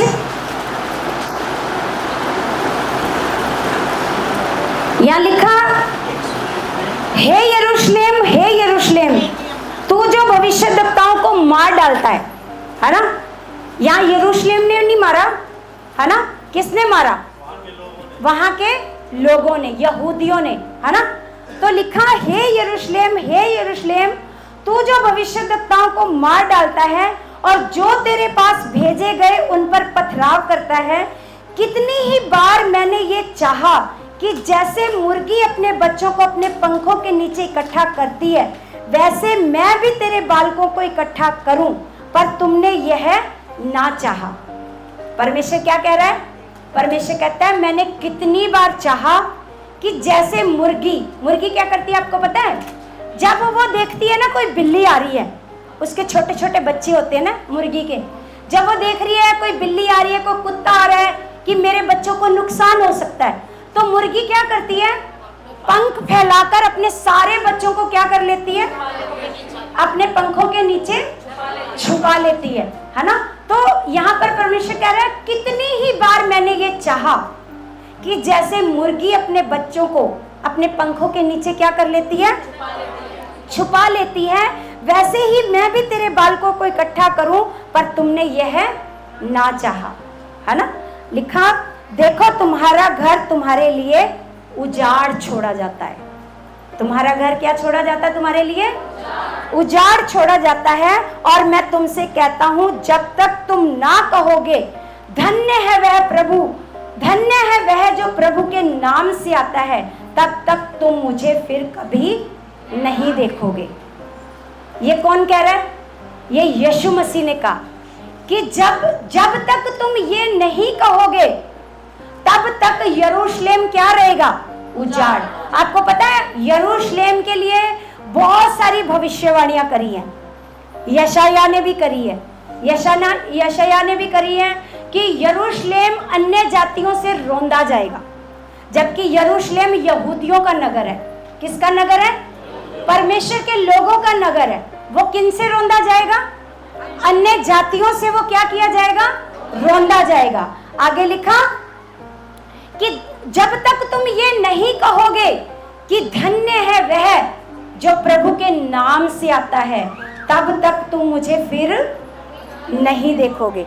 आगे एक वचन पढ़ते हैं, प्रेरितों की किताब, प्रेरितों की किताब 7 अध्याय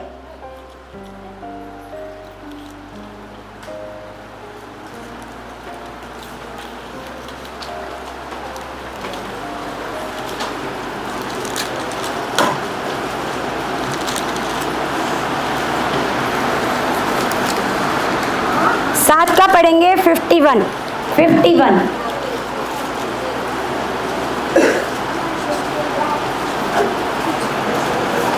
हालेलुया। यहाँ पर लिखा,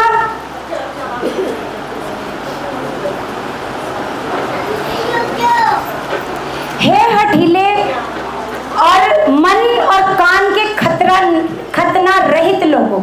ये किनको कह रहा है परमेश्वर?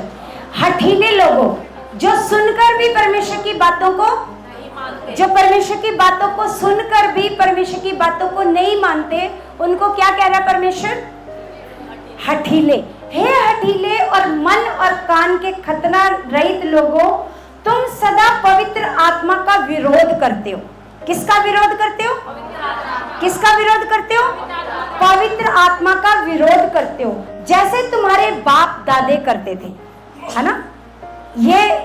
ये स्टिफनुस, आपको पता है जिसको इंग्लिश में बोलते हैं स्टीफन, इंग्लिश में क्या बोलते हैं? आपने कई स्कूल सुने होंगे, सेंट स्टीफन स्कूल सुने होंगे, है ना, कॉलेज है सेंट स्टीफन। तो ये इसका हिंदी में जो नाम है वो है स्टिफनुस। इसको पत्थर मार मार कर क्या कर दिया? यहूदी लोगों ने क्या कर दिया? क्यों मार दिया पता है? क्योंकि ये यीशु मसीह का प्रचार कर रहा था। किसका प्रचार कर रहा था? यीशु मसीह का प्रचार कर रहा था। तो यहाँ पर लिखा कि तुम सदा पवित्र आत्मा का विरोध करते हो, जैसा तुम्हारे बाप दादे करते थे वैसा तुम भी करते हो। भविष्यद्वक्ताओं में से किसको तुम्हारे बाप दादाओं ने नहीं सताया? उन्होंने उस धर्मी के आगमन का पूर्व काल से संदेश देने वालों को मार डाला, और अब तुम भी उसके पकड़ने वाले और मार डालने वाले हुए। लिखा, तुमने स्वर्ग दूतों के द्वारा ठहराई हुई व्यवस्था तो पाई, परंतु उसका पालन नहीं किया। तो ये परमेश्वर ने हमें बताया कि ये जो यहूदी अगवे हैं, है ना, जो यहूदी लोग हैं, ये अगवे हैं, है ना, तो इनके लिए परमेश्वर बता रहा है, ये इनको क्या किया? यहूदी लोगों ने क्या किया? जो आपको आपके जीवन को बचाने के लिए आए थे, उनको क्या कर दिया? मार डाला। तो एक वचन और पढ़ते हैं, प्रेरितों, इसी प्रेरितों का 13 अध्याय,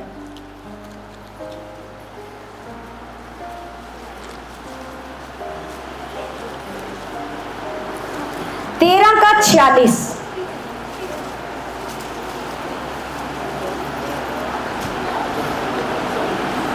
हालेलुया। तो यहाँ पर लिखा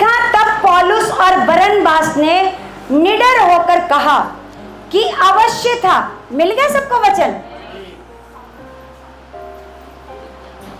लिखा, तब पौलुस और बरनबास ने निडर होकर कहा, अवश्य था कि परमेश्वर का वचन पहले तुम्हें सुनाया जाता। किनको?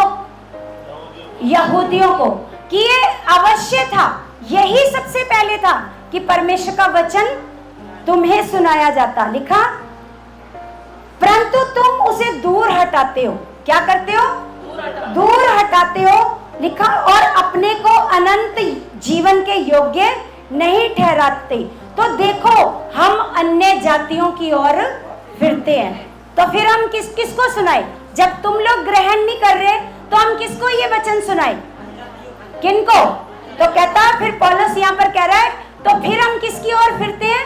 अन्य जातियों की ओर फिरते हैं, क्योंकि प्रभु ने हमें ये आज्ञा दी है, मैंने तुझे अन्य जातियों के लिए ज्योति ठहराया है।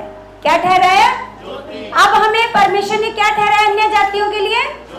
हमारे लिए, हम अन्य जाति लोग हैं। परमेश्वर ने क्या ठहराया? ज्योति ठहराया। लिखा, ताकि तू पृथ्वी की छोर तक उद्धार का द्वार हो। पृथ्वी की छोर तक क्या हो? उद्धार का द्वार हो। लिखा, ये सुनकर अन्य जाति आनंदित हुए और परमेश्वर की वचन की बड़ाई करने लगे। क्या करने लगे? परमेश्वर के वचन की क्या करने लगे? बड़ाई करने लगे। और जितने अनंत जीवन के लिए ठहराए गए थे उन्होंने विश्वास किया। क्या किया? उन्होंने क्या किया? विश्वास किया। लिखा, तब प्रभु का वचन उस सारे देश में फैलने लगा, परंतु यहूदियों ने भक्त और कुलीन स्त्रियों को नगर के प्रमुख लोगों को उकसाया और पौलुस और बरनबास के विरुद्ध उपद्रव करवाकर उन्हें अपनी सीमा से निकाल दिया। तब वे उनके सामने अपने पांवों की धूल झाड़कर इकुनियुम को चले गए और चेले आनंद से और पवित्र आत्मा से परिपूर्ण होते गए। हालेलुया। ये कौन से चेले हैं? ये अन्य जाति लोग हैं। कौन से लोग हैं? जिन्होंने परमेश्वर के वचन को कैसे लिया? बड़े आदर के साथ। कैसे लिया? लेकिन यहूदियों ने परमेश्वर के वचन का क्या किया? अनादर किया, तिरस्कार किया। लेकिन अन्य जातियों ने क्या किया? परमेश्वर के वचन का आपको परमेश्वर चुन लाया अपने राज्य में। आप यहूदियों की तरह बनना चाहते हो? किन की तरह बनना चाहते हो? हम बढ़ना चाहते हैं। हम परमेश्वर के वचनों का क्या करना चाहते हैं? हालेलुया। तो एक वचन हम पढ़ते हैं, मत्ती की किताब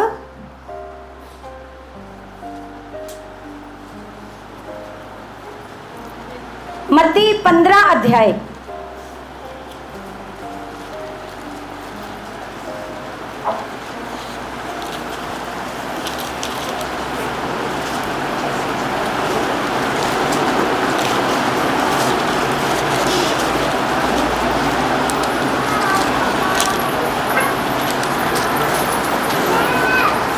का 24। हालेलुया। हालेलुया।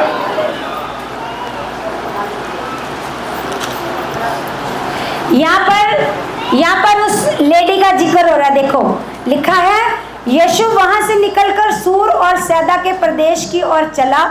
उस प्रदेश से एक कनानी स्त्री निकली और चिल्लाकर कहने लगी, हे प्रभु, दाऊद की संतान मुझ पर क्या कर? मुझ पर दया कर।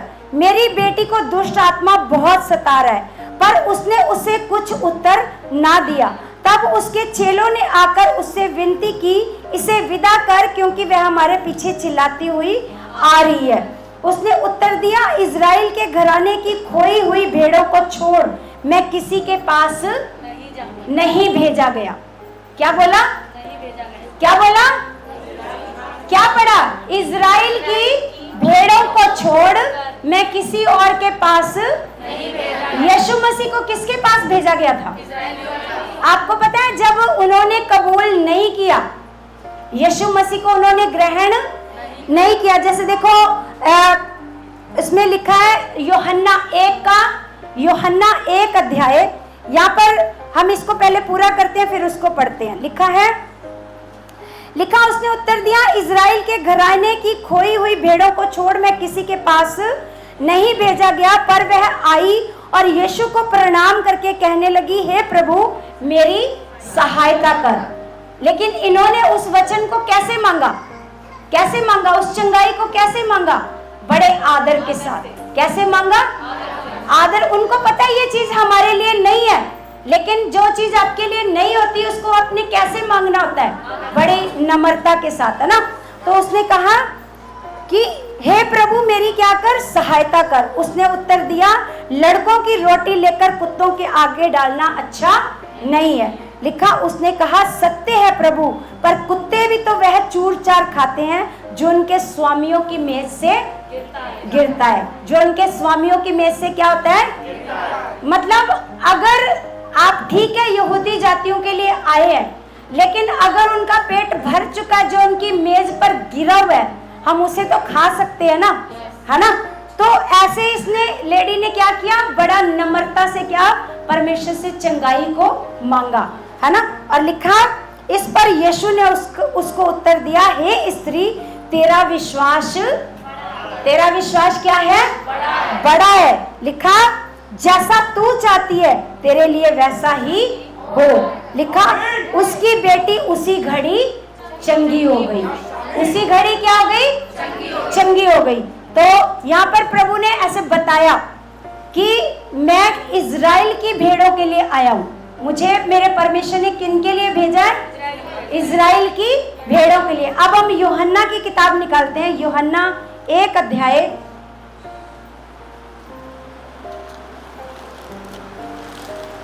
1 का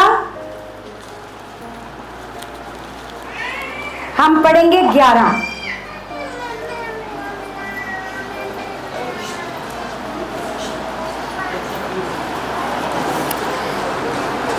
लिखा, वह अपने घर में आया और उसके अपनों ने उसे ग्रहण नहीं किया। वह अपने घर में आया। कहाँ आया था प्रभु यीशु मसीह? अपने घर में। अपने घर में आया और उसके अपनों ने उसे ग्रहण नहीं किया। परंतु जितनों ने उसे ग्रहण किया, बेशक उसके अपनों ने ग्रहण नहीं किया। लिखा, जितनों ने उसे क्या किया? ग्रहण किया, उसने उन्हें परमेश्वर की संतान होने का अधिकार दिया। क्या दे दिया? अधिकार। उन्हें परमेश्वर, उनको जिन्होंने नहीं ग्रहण किया उनको छोड़ दिया, और जिन्होंने ग्रहण कर लिया फिर परमेश्वर ने क्या किया? उनको अपनी संतान होने का अधिकार दे दिया। लिखा, अर्थात उन्हें जो उसके नाम पर विश्वास रखते हैं। किनको? जो उसके नाम पर क्या रखते हैं? विश्वास रखते हैं। आगे देखो, अगर आप यूहन्ना 3 का 16 में पढ़ो तो वहां पर क्या लिखा है कि परमेश्वर ने जगत से ऐसा प्रेम रखा। अब जगत का नंबर आ गया। जब यहूदियों ने स्वीकार नहीं किया तो अब नंबर किसका आ गया? जगत का। पूरे जगत का, है ना। परमेश्वर ने जगत से ऐसा प्रेम रखा कि उसने अपना इकलौता पुत्र दे दिया, ताकि जो कोई उस पर विश्वास करे वह नाश ना हो, परंतु अनंत जीवन पाए। कौन सा जीवन पाए? हालेलुया। तो एक वचन हम पढ़ेंगे, मत्ती 11 का 20। मत्ती की किताब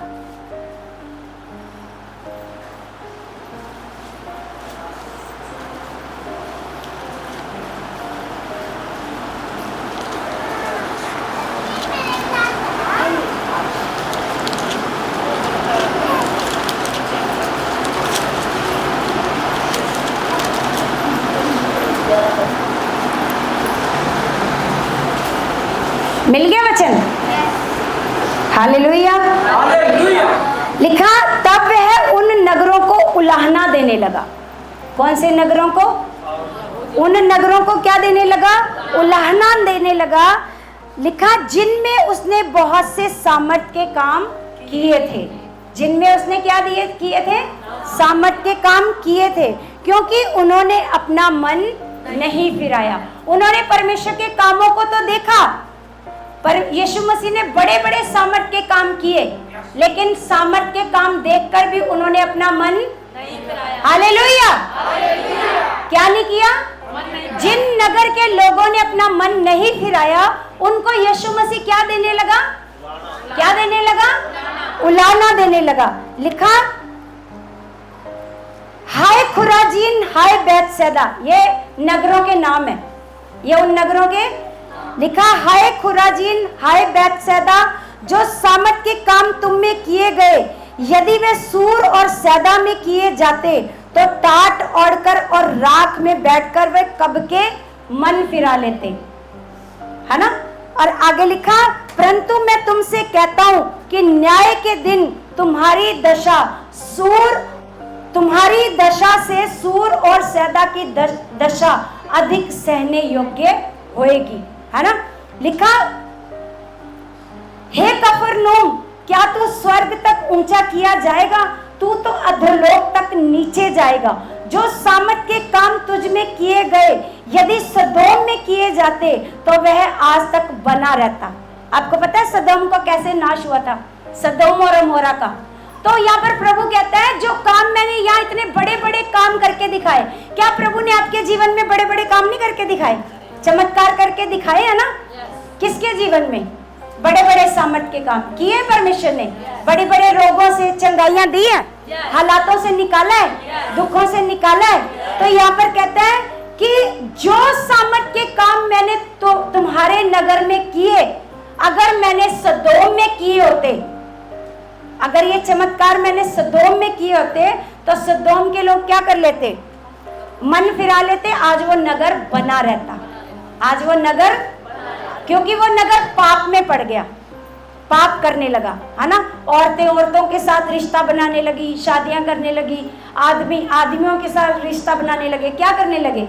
जो स्वाभाविक रिश्ता था आदमी और औरत का, उसको छोड़कर क्या करने लगे? पाप करने लगे। जब पाप करने लगे तो परमेश्वर ने उस देश का क्या कर दिया? नाश। परमेश्वर ने नहीं किया तो शैतान ने, लेकिन परमेश्वर ने उसको अपने ऊपर लिया। तो लेकिन उस देश का क्या हो गया? नाश। तो परमेश्वर कहता है, अगर मैंने, यीशु मसीह कह रहे हैं, अगर ये सामर्थ के काम मैंने सदोम में किए होते तो सदोम नगर आज बना रहता। आगे लिखा है, परंतु मैं तुमसे कहता हूं कि न्याय के दिन तेरी दशा से सदोम की दशा अधिक सहने योग्य होएगी। हालेलुया। और एक वचन पढ़ते हैं 13 का 40, 13 का इसी का 13 का 40।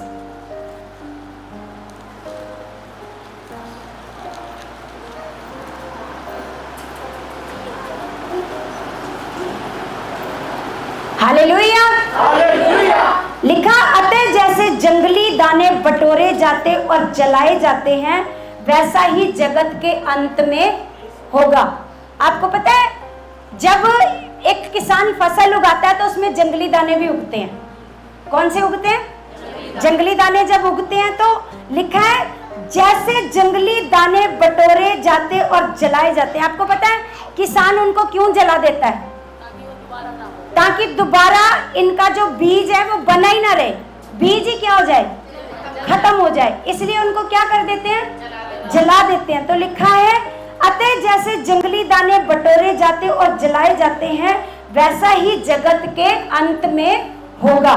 लिखा, मनुष्य का पुत्र अपने स्वर्गदूतों को भेजेगा और वे उसके राज्य में से सब ठोकर के कारणों को और कुकर्म करने वालों को इकट्ठा करेंगे और उन्हें आग के कुंड में डालेंगे, जहां रोना और दांत पीसना होगा। लिखा, उस समय धर्मी अपने पिता के राज्य में सूर्य के समान चमकेंगे। धर्मी कौन है? सूर्य के समान कौन चमकेंगे? क्या कर रहे हो परमेश्वर के लिए? आप धर्मी हो। क्या कर रहे हो आप? क्या कर रहे हो? क्या करते हो परमेश्वर के लिए? आप विश्वास अपने लिए करते हो। विश्वास अपने लिए करते हो ताकि हमारा जीवन बचा रहे। परमेश्वर के लिए क्या करते हो? कितना सुसमाचार सुनाते हो? कितने परमेश्वर के बच्चों को बचाते हो? बताओ, कितना बचाते हो परमेश्वर के बच्चों को? क्या कर रहे हो परमेश्वर के लिए? तो धर्मी किसको कह रहा परमेश्वर? लिखा, धर्मी जो लोग होंगे वो सूर्य के समान चमकेंगे। तो सुसमाचार आपने सुनाओगे तभी आप क्या बनोगे?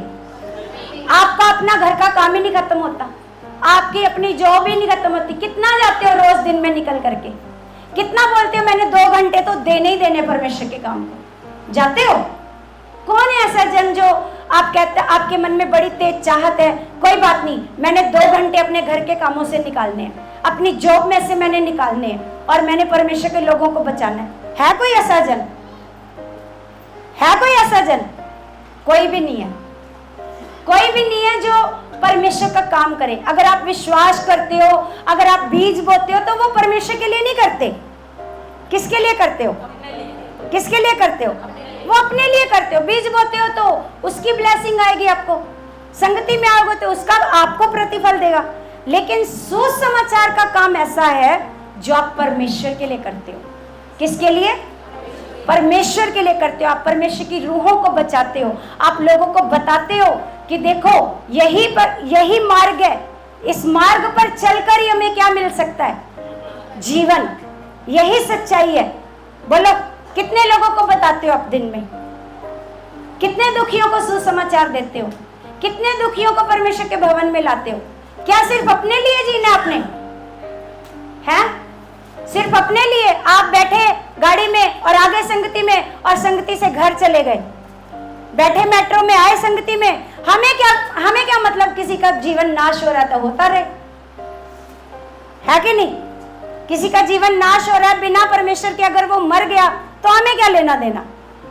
ऐसा ही है ना? बोलो है आपके अंदर चाहत सेवा करने की, परमेश्वर का काम करने की, रूहें बचाने की? कितनी चाहत है? कितने अपने नगर में, अपनी गली मोहल्ले में घूमकर परमेश्वर के सुसमाचार को देते हो? कितना? वो देखो भाई हाथ खड़ा कर रहा है, ये बहन भी देती है, ये बहन भी देती है सुसमाचार। हालेलुया। चलो जो बाहर नहीं जाकर के कर सकते वो फोन पर करो सुसमाचार प्रचार। अपने रिश्तेदारों के नंबर निकालो, कौन कौन दुखी है, कौन हॉस्पिटल में है, किसके बच्चा नहीं हो रहा, किसका पति नशा नहीं छोड़ रहा, ढूंढ के निकालो उनका नंबर, उनको फोन करके सुसमाचार दो। देते हो? हालेलुया। अगर आप देते हो तो फिर करते हो परमेश्वर का काम, फिर आप परमेश्वर के धर्मी जन। फिर लिखा धर्मी जन सूरज के समान क्या आएंगे? हालेलुया। एक वचन और पढ़ेंगे, मत्ती 24 का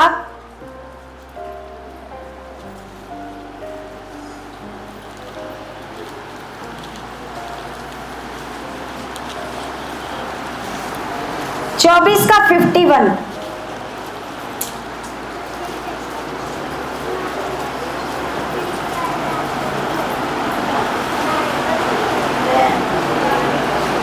हालेलुया।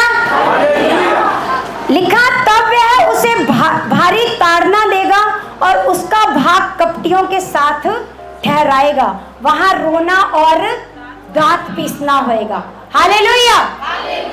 आज जो परमेश्वर के साथ वफादारी से नहीं चल रहे ना, वो इस वचन को अपने हृदय में नोट करके जाना कि जो आज परमेश्वर के वचन को आदर नहीं दे रहे। मैंने पिछली बार भी बोला था कि परमेश्वर अपने नाम से भी ज्यादा महत्व किसको देता है? किसको देता है?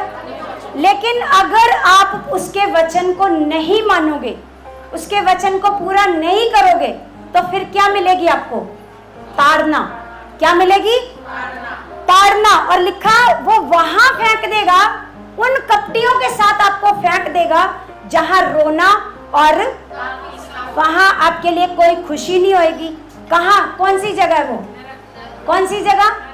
नरक। आज अगर आप आए हो प्रभु के पास तो अपने मन को फिरा करके जाओ, अपने मन को बदल करके जाओ कि परमेश्वर मैंने बहुत जी ली अपने लिए जिंदगी, अब परमेश्वर मैं आपके लोगों के लिए जीऊंगी, आपके लोगों के लिए जीऊंगा। और परमेश्वर मैं आपके सुसमाचार को क्या करूंगी? बोलो, फैलाना चाहते हो कि परमेश्वर मैं जहां कहीं मुझे दुखी मिलेगा मैं शर्माऊंगी, मैं शर्माऊंगा। जैसे पौलुस कहता है कि मैं सुसमाचार से नहीं लज जाता, मुझे शर्म नहीं आती। मैं हर जगह क्या देता हूं? परमेश्वर का, ताकि कोई रूह बच जाए। आप 100 को सुनाओगे उसमें से 10 तो बचेंगे। 10 नहीं तो एक तो बचेगा ही। अगर आपने 100 को सुसमाचार सुनाया तो एक तो बचेगा ही उसमें से। Hallelujah, hallelujah, hallelujah. तो अगर आपने एक बंदे का जीवन बचा दिया तो आपको पता है जब एक रूह बचती है ना, आपको पता है स्वर्ग में स्वर्गदूत पार्टी करते हैं, जश्न मनाते हैं। क्या करते हैं? क्या मनाते हैं? जब एक रूह बच जाती है ना परमेश्वर की, वो परमेश्वर के साथ अच्छे मन से वादा कर लेती है कि परमेश्वर मैं आपके साथ खराई से, पवित्रताई से, परमेश्वर आपके साथ वफादारी से जीऊंगी। तो आपको पता है स्वर्ग में पार्टी मनाई जाती है उसके लिए। वाह, मेरे परमेश्वर की एक भेड़ और बचाई गई। Hallelujah, hallelujah. तो आप कितनी भेड़ों को बचा कर लाना चाहते हो? या आप ही नहीं बचना चाहते? जो आज परमेश्वर के वचनों को नहीं मान रहे, समझ लो वो बचे हुए वो नहीं है। कभी भी शैतान उनको पकड़ सकता है और कभी भी पकड़कर नाश कर सकता है। जो आज भी वचन को मानते, जो अपने अगुओं की बात को नहीं सुनते, अगुओं की बात को नहीं मानते, तो ये ध्यान रख लेना, आज आपको जो सब कुछ ठीक लग रहा है, कोई पता नहीं कब शैतान क्या कर दे, नाश कर दे। आपको लग रहा है सब ठीक ही तो चल रहा है, कौन सा हमारा नहीं किसी को बचा रहे तो कौन सा हमारा नुकसान हो रहा है ना? लेकिन एक दिन ऐसा शैतान आपको पकड़ लेगा, फिर छोड़ेगा नहीं। हालेलुया। क्या करना चाहते हो? क्या करना चाहते हो? सुसमाचार से शर्माना है, डरना है, लोगों से घबराना है? मैं नहीं डरती। आपको पता है, कईयों को पता होगा जो पुराने हैं, हमारा यहाँ पर बड़ा विरोध हुआ। हमारे स्पिरिचुअल फादर आए, यहाँ पर संगति हुई है ना, आगे आरएसएस के बंदे विरोध करने के लिए, है ना। अगर मैं अकेली लेडीज हूँ, मेरे साथ आदमी नहीं है ना, मैं अकेली हूँ, मेरे बच्चे हैं, तो अगर मैं डर जाती, मैं बैठ जाती कि हाय ये कुछ भी कर देंगे, तो आज आप सारे लोग बचते, बोला बचते। मैंने डरना है, मैं नहीं डरी, मैं हियाब के साथ आज भी सेवा कर रही हूँ, मुझे कोई टच भी नहीं कर सकता।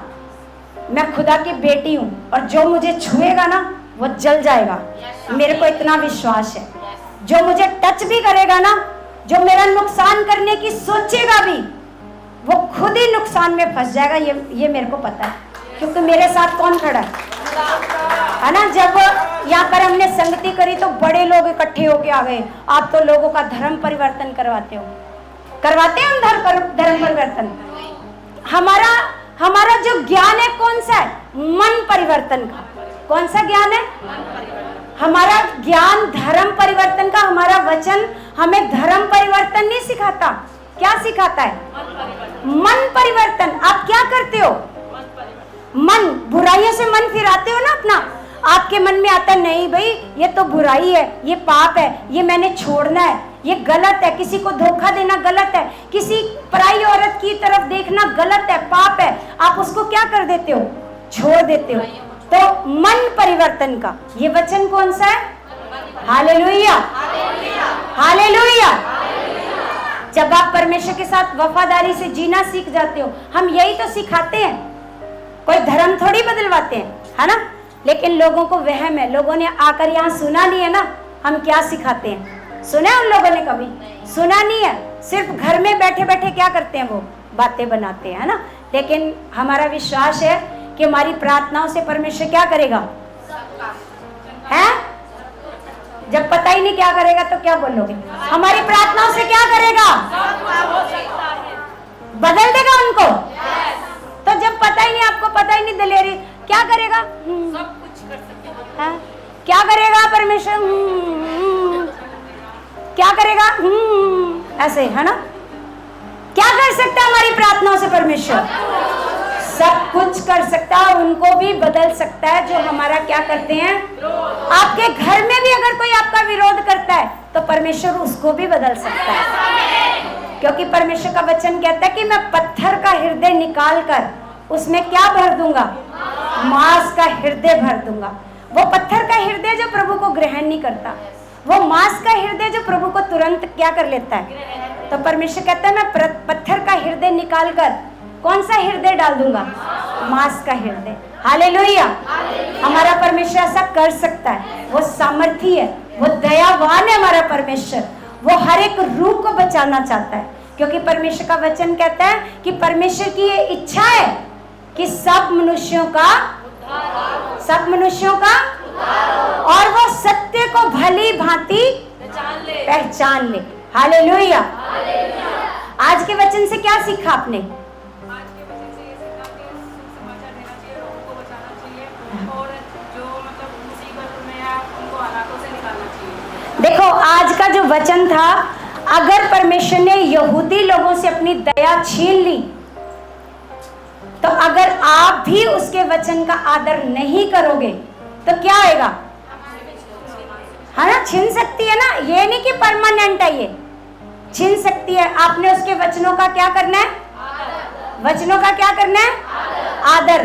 कौन कौन आज डिसीजन ले रहा है कि आज से मैं वफादारी से जीऊंगी, आज से मैं परमेश्वर की हर बात को मानूंगी, परमेश्वर के वचनों पर चलूंगी, चाहे मेरा उसके लिए मुझे लगे कि बड़ा नुकसान हो रहा है, करोड़ों का नुकसान हो रहा है, लेकिन फिर भी मैं किसको चुनूंगी? वचन को। किसको? है ना। आपको बिजनेस में एक दिन 1 करोड़ का फायदा हो रहा है और वो दिन होगा संडे का, तो आप किसको चुनोगे? किसको? परमेश्वर आपको करोड़ों नहीं, आपको अरबों दे सकता है। हालेलुया। लेकिन परमेश्वर कहता है जो मेरे लिए अपने प्राणों को खोएगा वो बचाएगा, लेकिन जो बचाएगा वो उसको क्या कर देगा? खो देगा। हालेलुया। तो प्रभु आप सबको आशीष दे चुका है, इन वचनों से बरकत दे चुका है। प्रभु आपको बहुत सारा ब्लेस कर चुका है और प्रभु आपको वफादार बना चुका है, अपने वचनों पर चलना सिखा चुका है और आप उसके वचनों का आदर करने वाले बन चुके हैं। Hallelujah, hallelujah. तो सबको जय मसीह की। प्रभु आप सबको आशीष दे चुके हैं। आमीन।